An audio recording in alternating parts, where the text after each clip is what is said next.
देख रहे हैं ज़मीन के अंदर हाल जलाया जा रहा है। ज़मीन को कपास की तैयारी के लिए तैयार किया जा रहा है। आप देख रहे हैं।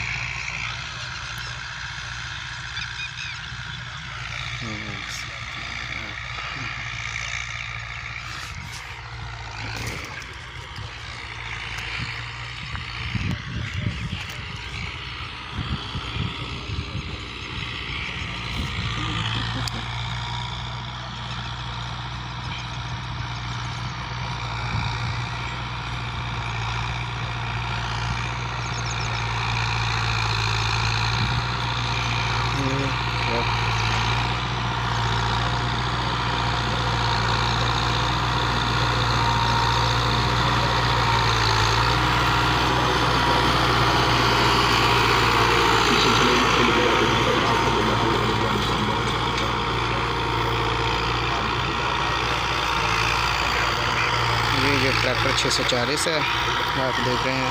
इसके पीछे रेज़र है। बहुत अच्छी खुदाई कर रहा है ये बहुत अच्छे तरीके से इसे खुदाई कर रहा है। आप देख सकते हैं।